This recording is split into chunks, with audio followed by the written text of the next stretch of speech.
ಯಾಕೆ good Friday ಹೇಳಬೇಕು? ಯಾಕೆ ಶುಭ ಶುಕ್ರವಾರ ಹೇಳಬೇಕು? ಶಾಪ ಶುಕ್ರವಾರ, ನೊಂದ ಶುಕ್ರವಾರ, ಸತ್ತ ಶುಕ್ರವಾರ. ಆದರೆ ಯಾವ ಪಾಪ ಮಾಡದೇ ಇರುವಂತಹ ವ್ಯಕ್ತಿ, ಯಾವ ದ್ರೋಹ ಮಾಡದೇ ಇರುವಂತಹ ವ್ಯಕ್ತಿ, ಏನು ಅನ್ಯಾಯ ಮಾಡದೇ ಇರುವಂತಹ ವ್ಯಕ್ತಿ ಶಿಲುಬೆಗೆ ಹಾಕುವಂತಹ ದಿನವನ್ನ ಶುಭ ಶುಕ್ರವಾರ, ಗುಡ್ ಫ್ರೈಡೆ ಎಂಬುದಾಗಿ ನಾವು ಹೇಳ್ತೇವೆ.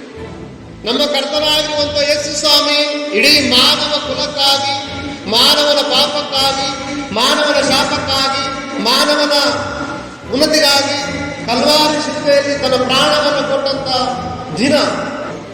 1 ಕೊರಿಂಥ 1ನೇ ಅಧ್ಯಾಯ 18ನೇ ವಚನ. 1 ಕೊರಿಂಥ 1ನೇ ಅಧ್ಯಾಯ 18ನೇ ವಚನ.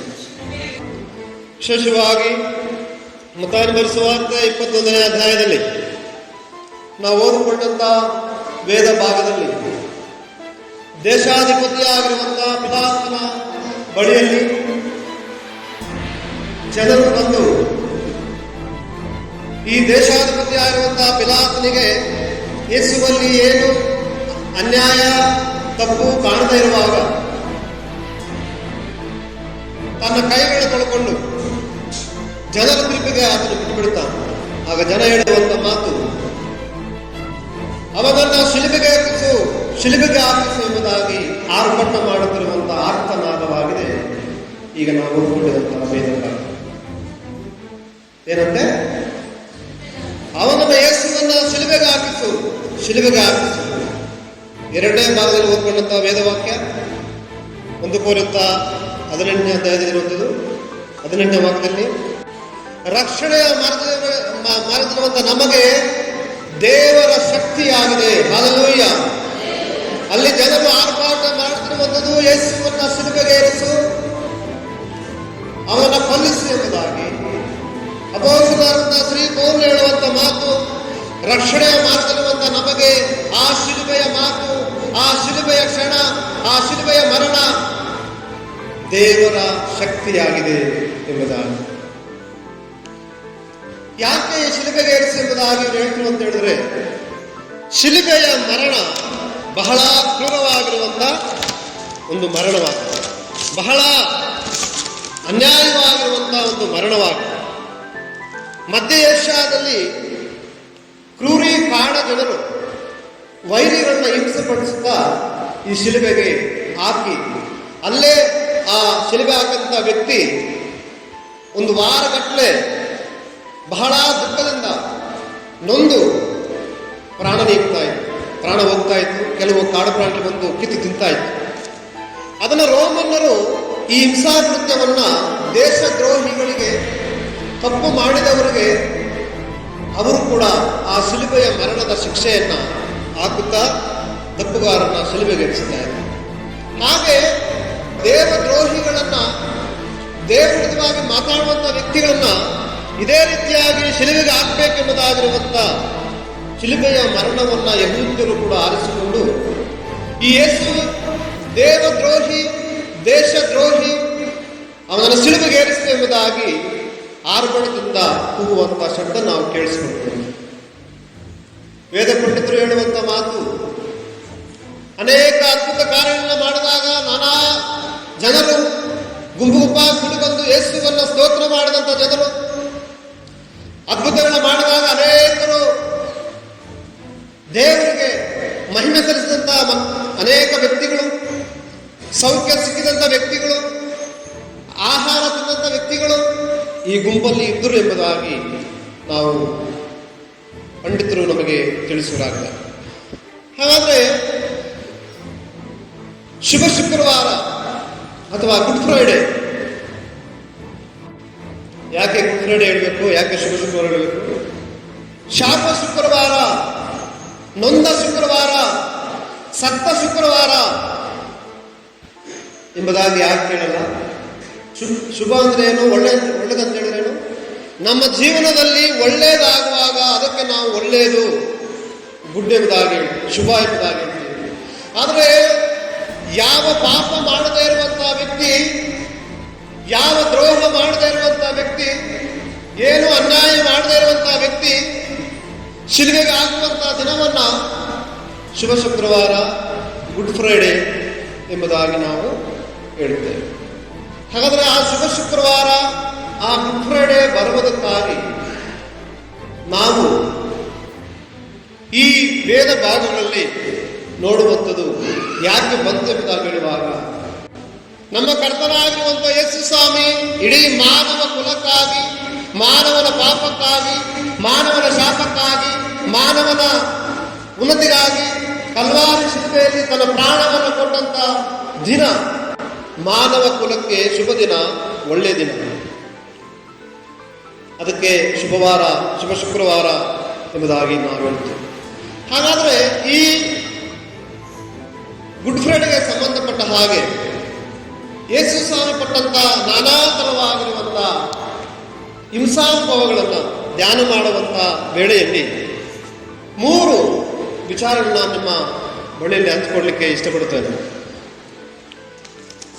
ಈ 3 ವೇದ ಭಾಗಗಳಲ್ಲಿ ಅಥವಾ 3 ವಿಚಾರಗಳಲ್ಲಿ, ಚಿಂತನೆಗಳಲ್ಲಿ ಯೇಸು ಕ್ರಿಸ್ತನು ನಮಗಾಗಿ ಸಹಿಸಿದ ಕಷ್ಟ, ವೇದನೆ, ನೋವುಗಳು ಎಲ್ಲ ಇದರಲ್ಲಿ ಅಡಕವಾಗಿದೆ. ಯೇಸು ಕ್ರಿಸ್ತನು ಕಲ್ವಾರಿ ಅಥವಾ ನಮ್ಮ ಈ ಮಾನವ ಕುಲಕ್ಕಾಗಿ ಕೊಟ್ಟಂತಹ ವೇದನೆಗಳನ್ನ, ಪೀಡನೆಗಳನ್ನ 3 ಚಿಂತನೆಗಳಲ್ಲಿ ಅಥವಾ 3 ಸ್ಥಳಗಳಲ್ಲಿ ನಾವು ನೋಡಲಿಕ್ಕೆ ಸಾಧ್ಯವಾಗ್ತದೆ. 3 ಇಬ್ರಿಯ ಪದಗಳು, ಸ್ಥಳಗಳು. 1 ಗೆತ್ಸೆಮನೆ, 2 ಗಬ್ಬತ, 3 ಗೋಲ್ಗೊತ. ಇಡೀ ಗುಡ್ ಫ್ರೈಡೆ ಸಾರಾಂಶ, ಶುಭ ಶುಕ್ರವಾರದ ಈ ಅನುಭವ ಈ 3 ಸ್ಥಳಗಳಲ್ಲಿ ನಡೆದಿದೆ. ಈ 3 ಕೂಡ ಇಬ್ರಿಯ ಪದಗಳು. ಗೆತ್ಸೆಮನೆ, ನೀವು ಯಾವ ಭಾಷೆನಾದ್ರೂ ಹೋಗಿ ಬೈಬಲ್ ಹೋದ್ರಿ ಈ 3 ಪದಗಳು ಹಾಗೆ ಇರ್ತವೆ. ಗೆತ್ಸೆಮನೆ, ಅದರ ಯಾವುದೇ ಭಾಷಾಂತರ ಇಲ್ಲ. ಗೆತ್ಸೆಮನೆ, ಗಬ್ಬತ, ಗೋಲ್ಗೊತ. ಆದರೆ ಗೆತ್ಸೆಮನೆಯ ಅನುಭವಗಳು ಏನೆಂಬುದಾಗಿ ನಾವು ನೋಡುವಾಗ, ಗೆತ್ಸೆಮನೆಯ ಅರ್ಥ ಅರಾಮಿಕ್ ಭಾಷೆಯಲ್ಲಿ ಒಲಿಯುವ ಗಾಣ, ಎಣ್ಣೆಯ ಹಿಂಡಿ, ಅಥವಾ ಇಂಗ್ಲಿಷಲ್ಲಿ ಆಯಿಲ್ ಪ್ರೆಸ್ ಎಂಬುದಾಗಿ ಹೇಳ್ತೇವೆ.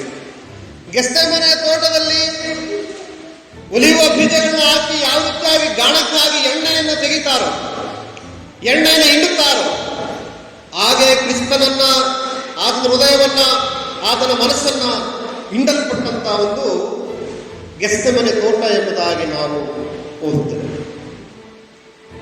ಮಾನಸಿಕವಾಗಿರುವಂತಹ ವೇದನೆಯಿಂದ, ವ್ಯಾಕುಲತೆಯಿಂದ, ತೀವ್ರವಾಗಿರುವಂತಹ ಒತ್ತಡದಿಂದ, ಬಹಳ ನಿರಾಶೆಯಿಂದ ಗೆತ್ಸೆಮನೆ ತೋಟದಲ್ಲಿ ಸ್ವಾಮಿ ಕಾಣಿಸಿಕೊಳ್ತಾರೆ. ಪಸ್ಕಾಹದಲ್ಲಿ ಶಿಷ್ಯರ ಸಂಗಡ ತನ್ನ ಕಡೆಯ ಭೋಜನವನ್ನು ಮಾಡಿ, ಕೀರ್ತನೆ ಆಡಿ, ಸ್ತೋತ್ರ ಮಾಡಿ ಗೆತ್ಸೆಮನೆಗೆ ಹೋದಂತ ಸ್ವಾಮಿ ತುಂಬಾ ನೋವಿನಿಂದ, ಒತ್ತಡದಿಂದ ಅಲ್ಲಿ ಕಾಣಿಸಿಕೊಳ್ತಾನೆ. ಆ ಸಂದರ್ಭದಲ್ಲಿ ಶಿಷ್ಯರಿಗೆ 3 ಜನರನ್ನ ಸಪರೇಟ್ ಆಗಿ ಕರ್ಕೊಂಡು ಹೋಗಿ ಪ್ರಾರ್ಥನೆ ಮಾಡಿರಿಂದ ಅವ್ರ ಹತ್ರ ಕೇಳ್ಕೊಳ್ತಾರೆ. ತಂದೆ ದೇವರೇ, ನಿನ್ನ ಚಿತ್ತವಾದರೆ ಈ ಪಾತ್ರ ತೊಲಗಿಸಿ ಎಂಬುದಾಗಿ ದೇವರ ಹತ್ರ ಕೇಳ್ಕೊಳ್ತಾನೆ. ಬೋರ್ಲು ಬಿದ್ದು ದೇವರೇ ಎಂಬುದಾಗಿ ದೇವರ ಹತ್ರ ಅಂಗಲಾಚುವಂತ ಒಂದು ಅನುಭವ. ಅಲ್ಲಿ ನೋಡುವಾಗ ಶಿಷ್ಯರು ನಿದ್ದೆ ಮಾಡ್ತಿರುವಂತ ಅನುಭವ ಗೆತ್ಸೆಮನೆಯಲ್ಲಿ. ಲೂಕನ ಸುವಾರ್ತೆ 24ನೇ ಅಧ್ಯಾಯದಲ್ಲಿ ನಾವು ನೋಡುವಾಗ ಯೇಸು ಸ್ವಾಮಿ ಪ್ರಾರ್ಥನೆ ಮಾಡುವಾಗ ರಕ್ತದ ಹನಿಗಳು ಅಲ್ಲಿ ಸುರಿತಾ ಇದೆ ಎಂಬುದಾಗಿ, ಅಷ್ಟು ವ್ಯಾಕುಲ ನಾವು ಎಂಬುದಾಗಿ ನೋಡುತ್ತೇವೆ. ಮಹಾಯಾಜಕನ ಕೈಯಿಂದ 30 ಬೆಳ್ಳಿ ನಾಣ್ಯಗಳ ಪಡ್ಕೊಂಡು ಮಹಾಯಾಜಕ ಸೈನಿಕರನ್ನ ಕರ್ಕೊಂಡು ಗೆತ್ಸೆಮನೆ ತೋಟಕ್ಕೆ ಯೂದನು ಬರ್ತಾ ಇದ್ದಾನೆ. ಗುರುವೇ ನಮಸ್ಕಾರ ಎಂಬುದಾಗಿ ಹೇಳಿ ಮುದ್ದಿಟ್ಟು ಹಿಡ್ಕೊಡುತ್ತಾರೆ. ಶಿಷ್ಯರು ಅಲ್ಲಿ ಓಡಿ ಹೋಗ್ತಿದ್ದಾರೆ.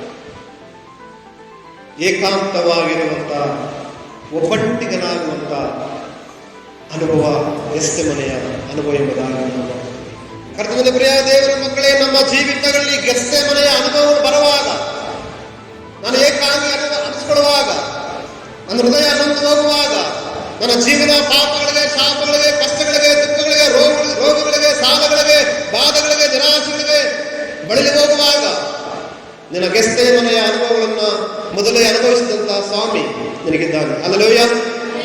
ನನ್ನ ಈ ಗೆತ್ಸೆಮನೆ ಅನುಭವಗಳನ್ನ ನನಗಿಂತ ಮುಂಚೆ ಅನುಭವಿಸಿ ನನಗೆ ಸುಖವನ್ನ, ಶಾಂತಿಯನ್ನ, ಸಮಾಧಾನ ಕೊಡ್ಲಿಕ್ಕಾಗಿ ಅನುಭವಿಸುತ್ತಾ ತನ್ನ ಸ್ವಾಮಿ ಇದ್ದಾನೆ ಎಂಬುದಾಗಿರುವಂಥ ಅನುಭವ ಆಗಿದೆ ಗೆಸ್ತಮನೆಯ ಅನುಭವ. ಎರಡನೇದಾಗಿ ಗಬತ. ಯೋಹಾನ ಬರೆದ ಸುವಾರ್ತೆ 19ನೇ ಅಧ್ಯಾಯ 13ನೇ ವಾಕ್ಯದಲ್ಲಿ ನಾವು ನೋಡುತ್ತೇವೆ ಅದರ ಕುರಿತಾಗಿ. ಶಿಷ್ಯನಾಗಿರುವಂತಹ ಯೂದನು 30 ಬೆಳ್ಳಿ ನಾಣ್ಯಗಳಿಗೋಸ್ಕರವಾಗಿ ಯೇಸುವನ್ನ ಮಾರಾಟ ಮಾಡಿದಂಥ ಸಂದರ್ಭ. ಅದಾದ ಮೇಲೆ ಮಹಾಯಾಜಕರು, ವೇದಶಾಸ್ತ್ರಿಗಳು, ಹಿರಿ ಸಭೆಯವರು ಒಟ್ಟುಗೂಡಿ ಯೇಸು ಕ್ರಿಸ್ತನಿಗೆ ವಿರುದ್ಧವಾಗಿರುವಂತಹ ಸುಳ್ಳು ಸಾಕ್ಷಿಗಳನ್ನ ಕಂಡುಹಿಡಿಯುತ್ತಾರೆ. ರಾತ್ರಿಯೆಲ್ಲ ಯೇಸು ಸ್ವಾಮಿಗೆ ಯಾವ ರೀತಿಯಾಗಿ ಶಿಕ್ಷೆ ಕೊಡಬೇಕೆಂಬುದಾಗಿ ಆಲೋಚನೆಗಳನ್ನು ಮಾಡಿದಂಥ ಗಬ್ಬತ ಸ್ಥಳವಾಗಿದೆ. ಒಂದೇ ಒಂದು ರಾತ್ರಿಯಲ್ಲಿ 4 ನ್ಯಾಯಸ್ಥಳಗಳು, ಕಾಯಕನ ನ್ಯಾಯಪೀಠ, ಅನ್ನದ ನ್ಯಾಯಪೀಠ ಮತ್ತು ಹೆರೋದನ ನ್ಯಾಯಪೀಠ, ಪಿಲಾತನ ನ್ಯಾಯಪೀಠ ಎಲ್ಲ ನಡೆದದ್ದು ಗಬ್ಬತ ಎಂಬುದಾಗಿರುವಂತಹ ಸ್ಥಳದಲ್ಲಿ. ಒಂದು ಬಂಡೆಯ ಮೇಲೆ ನಿರ್ಮಾಣ ಮಾಡಿರುವಂತಹ ಒಂದು ಗಬ್ಬತ ಸ್ಥಳ, ಕಲ್ಲಿನ ಕಟ್ಟೆ ಎಂಬುದಾಗಿ ಹೇಳುವಂತಹ ಒಂದು ಆ ಕಲ್ಲಿನ ಮೇಲೆ ಈ ಪಿಲಾತನ ಕುಳಿತುಕೊಂಡು ಯೇಸುವಿನ ವಿರುದ್ಧ ತೀರ್ಪು ಕೊಟ್ಟಂತಹ ಒಂದು ಅನುಭವ. ನಿರಪರಾಧಿಯಾಗಿರುವಂತಹ ವ್ಯಕ್ತಿಯನ್ನ, ಯಾವ ಪಾಪ ಮಾಡದಿರುವಂತಹ ವ್ಯಕ್ತಿಯನ್ನ, ಯಾವ ಅನ್ಯಾಯ ಮಾಡದಿರುವಂತಹ ವ್ಯಕ್ತಿಯನ್ನ ನಿರಾಕಾರವಾಗಿ ದೂಷಿಸಿ, ಉಗಿದು, ಬುದ್ಧಿ 4 ನ್ಯಾಯಾಧೀಶರುಗಳು ಅನ್ಯಾಯ ತೀರ್ಪು ಕೊಟ್ಟಂತ ನ್ಯಾಯಪೀಠ ಆಗಿದೆ ಗಬ್ಬತ ಎಂಬುದಾಗಿರುವಂತಹ ಸ್ಥಳ. ಕರ್ತನ ಪ್ರಿಯ ದೇವರ ಮಕ್ಕಳೇ, ನಮ್ಮ ಜೀವಿತದಲ್ಲಿ ಇಂತಹ ಗಬ್ಬತ ಅನುಭವಗಳು ಬರುವಾಗ, ಅಪಹಾಸ್ಯಗಳು ಬರುವಾಗ, ನಿಂದೆಗಳು ಬರುವಾಗ, ಅನ್ಯಾಯಗಳು ಬರುವಾಗ, ಅಕ್ರಮಗಳು ಬರುವಾಗ, ನನ್ನ ಕಲ್ವಾರಿಯ ಸ್ವಾಮಿ, ನನ್ನ ದೇವರು ಆ ಸ್ಥಾನವನ್ನು ದಾಟಿ ಮುಂದೆ ಹೋಗಿ ನನ್ನನ್ನು ಆ ಸ್ಥಾನದಿಂದ ಬಿಡುಗಡೆ ಮಾಡಲಿಕ್ಕಾಗಿ ನಡೆಸಿದ್ದಾನೆ ಎಂಬುದಾಗಿರುವಂತಹ ಅನುಭವ ಆಗಿದೆ ಗಬ್ಬತ ಅನುಭವ. ಮೂರನೇದಾಗಿ ನಾವು ನೋಡುವಾಗ ಗೊಲ್ಗೊಥಾ, ಯೆರೂಸಲೇಮ್ ಪಟ್ಟಣದಿಂದ ದೂರ ಇರುವಂತಹ ಒಂದು ಪ್ರದೇಶ, ಕಪಾಲ ಸ್ಥಳ, ತಲೆ ಬುರುಡೆ ಆಕಾರದ ಒಂದು ದೊಡ್ಡ ಬಂಡೆಯ ಒಂದು ಹತ್ರ ಇದ್ದಂತಹ ಒಂದು ಗೊಲ್ಗೊಥಾ. ಲ್ಯಾಟಿನ್ ಭಾಷೆಯಲ್ಲಿ ಗೊಲ್ಗೊಥಾ ಎಂಬುದಾಗಿ ಹೇಳುವಾಗ ಕಲ್ವಾರಿ ಎಂಬುದಾಗಿ ಹೇಳಿತು. ಆಗ ಗೆಸ್ತಮನೆ ಅನುಭವ, ಗಬ್ಬತ ಅನುಭವ ಆದ್ಮೇಲೆ ಗೊಲ್ಗೊಥಾ ಅನುಭವಕ್ಕೆ ಹೋಗುವಾಗ ಅಲ್ಲಿ ಕೂಡ ಹಿಂಸೆ ಕಡಿಮೆ ಆಗಲಿಲ್ಲ. ಅತೀ ತೀವ್ರವಾಗಿರುವಂತಹ ಒಂದು ಅನುಭವಕ್ಕೆ ಸ್ವಾಮಿಯರಿಗೆ ಹೋಗುತ್ತಿದ್ದಾರೆ. ಏನೆಂಬುದಾಗಿ ನೋಡುವಾಗ ಅಲ್ಲಿ ಭಾರವಾದ ಶಿಲುಬೆಯನ್ನು ಹೊರಿಸಿ ಬೀದಿಯಲ್ಲಿ ಆತನ ಒಂದು ದನದ ಹಾಗೆ ಸಾಗಿಸುತ್ತಾ, ಕೊರಡೆಗಳಿಂದ ಹೊಡಿಸುತ್ತಾ, ಒಂದು ಕಡಿಮೆ 39 ಏಕಗಳನ್ನ ಸ್ವಾಮಿಗೆ ಕೊರಡೆಗಳಿಂದ ಹೊಡ್ಕೊಂಡು ಹೋಗುತ್ತಿರುವಂತಹ ಒಂದು ಸ್ಥಳವಾಗಿದೆ. ಆತನ ಬಟ್ಟೆಗಳನ್ನು ತೆಗೆದರು, ಬೆತ್ತಲೆ ಮಾಡಿದರು. ಅನೇಕ ಜನರ ಮುಂದೆ ಬೋಧನೆ ಮಾಡಿದಂತ, ಅದ್ಭುತಗಳು ಮಾಡಿದಂತ, ಆಹಾರ ಕೊಟ್ಟಂತ ಸ್ವಾಮಿ ಬೆತ್ತಲೆಯಾಗಿ ಜನರ ಮುಂದೆ ಪ್ರಯಾಣ ಮಾಡಿ ಅಥವಾ ಆ ಗೊಲ್ಗೊಥಾ ಅನುಭವದಲ್ಲಿ ಇದ್ದಾನೆ. ಆತನ ಬಟ್ಟೆಗಳನ್ನ ಚೀಟು ಹಾಕಿದರು, ದಾರಿಯಲ್ಲಿ ಹೋಗುವಂತವರು ಉಳಿದರು, ಹಾಸ್ಯ ಮಾಡಿದರು, ಮುಳ್ಳಿನ ಕಿರೀಟವನ್ನು ಆತ ತೊಡಿಸಿದರು, ಚಿತ್ರಹಿಂಸೆ ಮಾಡಿದರು. ಮತ್ತು ಅತೀ ಪ್ರಿಯನಾಗಿರುವಂತಹ ಪೇತ್ರನು ನನಗೆ ಯೇಸು ಸ್ವಾಮಿ ಗೊತ್ತಿಲ್ಲ ಎಂಬುದಾಗಿ 3 ಸಾರಿ ಆಣೆ ಮಾಡಿ ಹೇಳ್ತಾನೆ, ನನಗೆ ಸ್ವಾಮಿ ಗೊತ್ತಿಲ್ಲ ಅಂತ. ಜೀವನದ ಅನುಭವಗಳಲ್ಲಿ ಕಷ್ಟಗಳು ಬರುವಾಗ ಅಥವಾ ಅಂತ ಅನುಭವಗಳು ಬರುವಾಗ ನನ್ನ ಸ್ವಾಮಿಯನ್ನ ಬಿಡುವಂತ ಒಂದು ಅನುಭವ ನಮ್ಮ ಜೀವಿತದಲ್ಲಿ ಇದೆ. ಪೇತ್ರನು 3 ಸಾರಿ ಸ್ವಾಮಿಯನ್ನ ಅಲ್ಲಗೆಳುತ್ತಾನೆ. ಜೊತೆಯಲ್ಲಿ ದರೋಡೆ ಮಾಡಿರುವಂತ, ಕಳ್ಳತನ ಮಾಡಿರುವಂತ, ಮೋಸ ಮಾಡಿರುವಂತ 2 ಕಳ್ಳರನ್ನ ಜೊತೆಯಲ್ಲಿ ಹಾಕಿ ನಡುವೆಯಲ್ಲಿ ಆಕಾಶಕ್ಕೆ ಮಧ್ಯದಲ್ಲಿ ತೂಗಾಗಿರುವಂತಹ ಕ್ರಿಸ್ತನೆಂಬುದಾಗಿ ನಾವು ನೋಡುತ್ತೇವೆ. 6 ಗಂಟೆಗಳ ಕಾಲ ಮಧ್ಯಾಕಾಶದಲ್ಲಿ ಬಹಳ ನಿರಾಶೆಯಿಂದ ರಕ್ತ ಸುರಿಸುತ್ತಾ ಮೈಯೆಲ್ಲ ಉರಿಯುತ್ತಾ ಇರುವಂತಹ ಅನುಭವಗಳಲ್ಲಿ ಸ್ವಾಮಿ ನನಗಾಗಿ ನಮಗಾಗಿ 6 ಗಂಟೆಗಳ ಕಾಲ ತೂಗಾಡುತ್ತಾರೆ. ಅದರಲ್ಲಿ 3 ಗಂಟೆಗಳ ಕಾಲ ಅಂಧಕಾರ ಕವಿಯಿತು.